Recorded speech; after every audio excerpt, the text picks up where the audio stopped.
Hola, ¿qué tal? Bienvenidos a su nueva edición del microprograma El Regional TV. En esta oportunidad se encuentra con nosotros el doctor Julio Torres Chan, médico neumólogo del Hospital Regional de Ica. Doctor, ¿cómo está? Muy buenos días, Gilda, para poder hablar del tema que desees. Doctor, el primer martes de mayo se celebra el Día Internacional del Asma. Precisamente esta oportunidad, ese es el tema que nos convoca. Todos sabemos que el asma es una enfermedad respiratoria, pero ¿qué información adicional nos trae en esta ocasión? Sí, para información de todos, el primer martes del mayo de cada año se celebra a nivel mundial el Día del Asma. El asma es una enfermedad crónica que se habla que en el mundo más o menos 300 millones padecen esta enfermedad y que año a año la prevalencia, la incidencia de casos nuevos van en aumento, un poco entendiéndose que tiene relación con la polución ambiental, cambios... La contaminación. La contaminación, todo ello influye en que se pueda desencadenar esta enfermedad, ¿no? Nosotros vemos prioritariamente que afecta a niños, ¿o me equivoco? Bueno, sí, puede aparecer en niños, pero también en adultos. Esta enfermedad es una enfermedad inflamatoria, crónica de la vía aérea, donde lamentablemente hasta ahora no hay una cura efectiva, pero sí un control con los medicamentos que podamos manejar, ¿no? Para conocimiento de los padres de familia que nos puedan estar observando en esta ocasión, ¿cuáles son los síntomas de alarma para que ellos puedan detectar que sus niños están padeciendo esta enfermedad de asma o quizás puedan empezar recién un cuadro? Ya, lo primero hay que tener en cuenta que hay muchos niños que tienen cuadros de bronquitis a repetición. En esos niños que tienen cuadros de bronquitis, o sea que tienen tos, que le ronca el pecho o que inclusive le falta el aire, hay que sospechar de que pudieran tener asma, ¿no? Sobre todo si esos niños, sus padres también tienen problemas de ese tipo, o sus padres tienen rinitis alérgica, en ellos también hay que tener cuidado de que pudieran ser cuadros de asma iniciales, ¿no? ¿Las alergias infantiles tienen relación con el asma bronquial? Sí, el término alergia es un término muy amplio. La alergia puede incluir el problema de la piel, el problema de la nariz o el problema de los bronquios. Cuando la alergia afecta el bronquio, eso se conoce o se debe decir asma, ¿no? Sino que a veces los médicos, para no alarmar al padre, le ponemos otros nombres, pero es asma realmente, ¿no?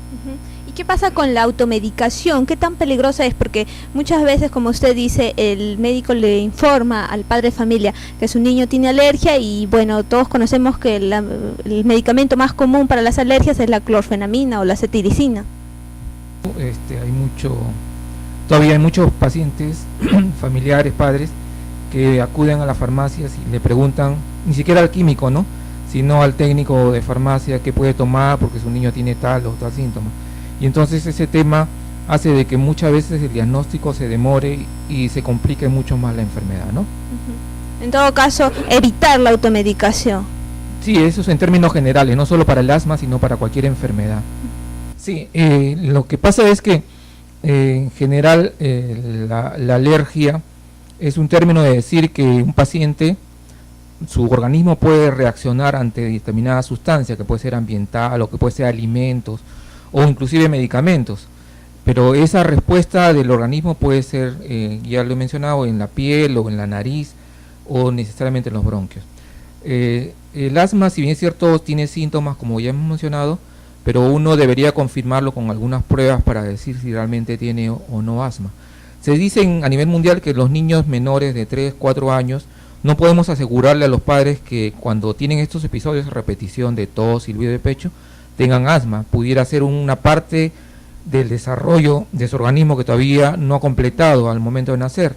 Entonces no digamos que los niños pequeños uno no los puede catalogar de asma. Obviamente que un niño de 7, 8 años que ha tenido estos episodios de la niñez y que tienen padres alérgicos o inclusive que es padres asmáticos, ya hay que pensar que sí, ellos tienen asma y hay que realizar una prueba que se llama espirometría, donde con esa prueba podemos hacer el diagnóstico más preciso, ¿no? ¿Ese tipo de pruebas se realizan acá en el hospital regional? Sí, nosotros tenemos ya en este nuevo hospital 2 espirómetros donde todos los días realizamos la prueba para hacer el diagnóstico más exacto, tanto en niños como en adultos, de si son o no asmáticos, ¿no? ¿Y estas pruebas son dolorosas o quizás No, demoran lo demasiado único tiempo? que esta prueba es una prueba que permite medir la capacidad de aire que tienen los pulmones y también el aire que elimina un paciente al tomar el aire profundamente, todo el aire que elimina.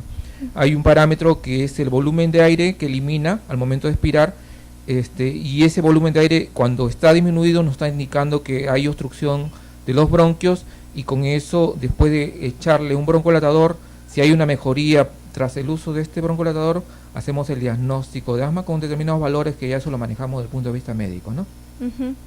Usted también ha mencionado el factor genético. ¿Qué tanto influye esto para que una persona pueda tener o no tener asma? Sí, en el asma hay muchos genes que intervienen, la herencia es importante, es un parámetro que nosotros como médicos tomamos para tener un punto más a tener en cuenta cuando un padre nos dice que él es asmático y su niño viene con estos episodios de bronquitis a repetición. Entonces, si tiene el papá, tiene un porcentaje de posibilidad de tener asma, pero si el papá y la mamá son alérgicos, tienen asma, la posibilidad de que el niño tenga también es mucho más alta. Es un factor de riesgo. Es un factor de riesgo. Aparte de que a veces sucede que el padre y la madre no tienen, pero tiene el abuelito que se ha tenido, entonces todo ello se va transmitiendo de generación en generación. A veces puede pasar que el padre no tenga, pero la mamá de ese o la abuelita sí tiene, entonces eso también hay que tenerlo en cuenta, ¿no? Una vez que ya se ha realizado el diagnóstico, ¿cuál es en todo caso el tratamiento para esta enfermedad? Ya, lo que pasa en el asma es que los bronquios se obstruyen, la pared del bronquio se inflama y el tratamiento básico es dar una sustancia que se llama broncodilatador que permite que ese bronquio que está obstruido, que está cerrado, pueda abrirse. Y eso lo comúnmente que manejamos es uno que conoce el nombre, salbutamol, es un broncodilatador que debería usarse siempre por vía inhalatoria, o sea en aerosol o nebulizaciones, y también como el bronquio está inflamado hay que dar una sustancia que se llama corticoides para desinflamar ese bronquio en periodos cortos de 3 a 5 días, ¿no? Las personas que sufren de asma generalmente hay ocasiones en que presentan crisis. ¿Qué recomendación le daría a los padres de familia? Sí, el asma es una enfermedad crónica, inflamatoria, que siempre la va a tener predisposición a desarrollar estas crisis, pero va a haber pacientes donde no tienen las crisis y van a estar asintomáticos, como cualquier persona normal. Yo le voy a realizar esa prueba de espirometría y van a ser normales, pero entonces hay que tener en cuenta que algunos factores son desencadenantes de crisis. Hay niños que están tranquilos, pero cuando juegan, corren, se agitan o comienzan a toser. Eso hay que tener en cuenta que puede ser un paciente asmático. Otros niños o personas que se ríen también comienzan a toser. Eso también hay que pensar que pudiera ser asma. Sobre todo la tos nocturna. A veces en el día están tranquilos, pero durante la noche comienzan a toser en accesos. Hay que pensar que pudiera tener asma. Entonces hay algunos medicamentos en estos pacientes que son peligrosos, como es la aspirina, los antiinflamatorios. Paciente asmático no debería recibir estos medicamentos antiinflamatorios, que muchas veces sucede, ¿no? Van a la farmacia, tienen problema de garganta, son asmáticos y le dicen tómese un Apronac. ¿Y qué pasa con eso? Eso le mejora, le desinflama la garganta, pero lo que va a hacer es que desencadena la crisis, va a cerrarle el pecho secundario a ese medicamento. A veces puede ser algún alimento también, los cítricos se recomienda evitarlos o tratar de ver si realmente son desencadenantes o no. También el cambio de temperatura, pacientes que están en ambientes muy cerrados y salen bruscamente al aire, eso también puede ser desencadenante de crisis. El polvo de la casa, cuando alguien va a hacer limpieza y que echan esos desinfectantes muy fuertes, también son desencadenantes de crisis. Y los olores fuertes. A raíz de eso, también hay algunos médicos que se quejan de que en los ambientes que tenemos en el hospital, algunas veces echan estos desinfectantes y están con la tos o la alergia, entonces hay que tener cuidado de manejo de estos productos, ¿no? Sobre todo los olores fuertes, no solo de estos desinfectantes, también de colonias muy fuertes también son desencadenantes de estas crisis, ¿no?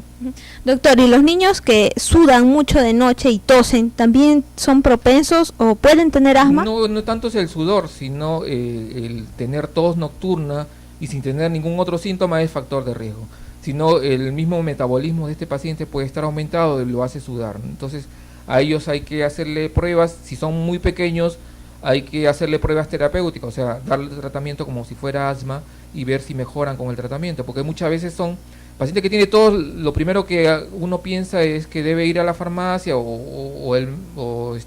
y el farmacéutico lo primero que le va a dar es antibiótico, ¿no? Porque piensa que es un problema bronquial, una infección, y estos pacientes, la mayor parte no requieren antibióticos, ¿no? Solo tratamiento adecuado para ellos.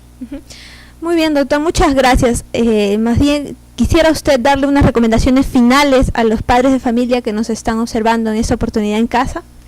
Sí, también otra recomendación es que a muchos pacientes, muchas madres o pacientes adultos igual, piensan de que el inhalador le va a tener problemas, el aerosol le va a hacer daño al corazón, le va a dar problemas de adicción. Eso no es cierto. Eso es la mejor terapia para los pacientes con asma, porque es una terapia que va a ir directamente a la vía respiratoria donde está el problema, ¿no? Y si el paciente asmático ya diagnosticado tiene crisis a repetición, debe tener un tratamiento ya no con broncodilatadores, sino con aerosoles antiinflamatorios para evitar que el problema se repita y se repita. Ahora, los tratamientos que tenemos actualmente para el asma son muy efectivos y permiten controlar el proceso totalmente, o sea, controlar el proceso significa que el paciente no debe tener síntomas, no debe tener esa tos, no debe tener silbido, no debe acudir a emergencia. Y los medicamentos que tenemos pueden lograr ese objetivo. Muchas gracias, doctor Julio Torres Chan, médico neumólogo del Hospital Regional de Ica. Con nosotros será hasta una nueva oportunidad. Muchas gracias.